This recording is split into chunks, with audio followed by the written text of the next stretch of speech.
By 2008, I was selling hundreds of cases of wine per episode if I reviewed the wines carefully and properly. And it was the first time in my career that I was selling stuff where there was no paid distribution. It was completely predicated on the content itself and the organic distribution of the channel. A few months later, Google bought YouTube for $1.6 billion. That was the point where my career changed. I read an article that Ron Conway, angel investor, was set to make $25 million on his $50,000 investment. And it was the first time I realized this gift of being right about e-com and Google AdWords and email and Google and YouTube, it has to pay off more than selling a couple more cases of Bordeaux or Burgundy.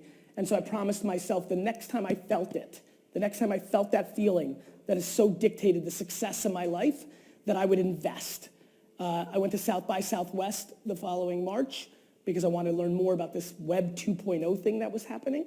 There was an app everybody was making fun of called Twitter. I thought it reminded me a lot of early email marketing. I became very friendly with the founders, and a couple months later, I invested in Twitter at a $50 million valuation. A couple weeks later, I made my first business video. It was called Facebook Should Be Worried About Twitter. I explained why I thought Twitter was a very exciting thing and why this new force, Facebook, should be paying attention to it.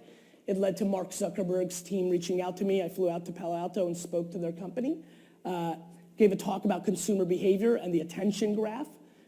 Mark luckily agreed with a lot of stuff. We had dinner, and a couple weeks later, I bought a shitload of stock from his parents.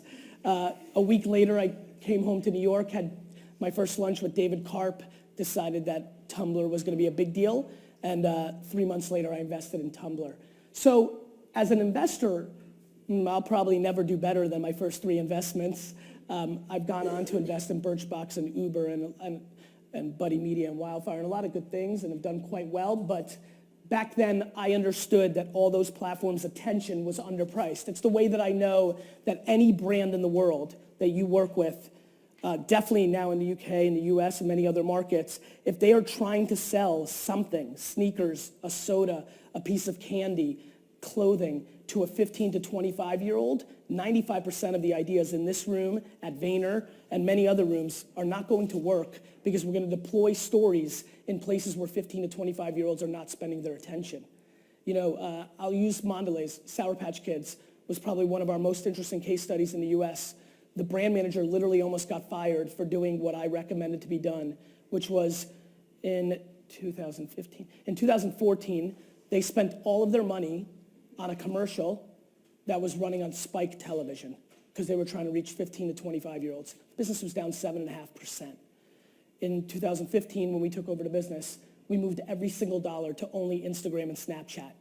There was no reporting to justify the spend. Mondelez's modeling mix didn't prove that moving those dollars to those channels was going to do anything. The first 9 months of our activities, because the reporting wasn't back yet, the brand manager was literally on the process of being fired out of the organization.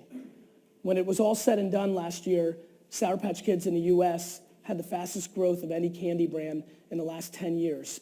Because I don't know if you know this is a crazy fucking thought, but 15 to 25-year-olds spend their attention in Instagram and Snapchat.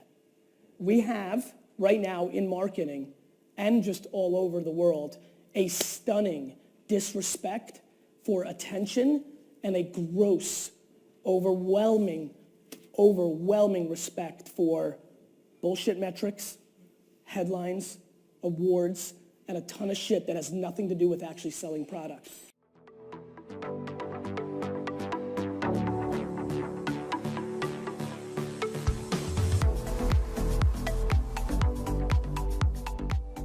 Wil jij het volgende niveau bereiken met jouw business? Ben eens op jerryvanstaveren.nl.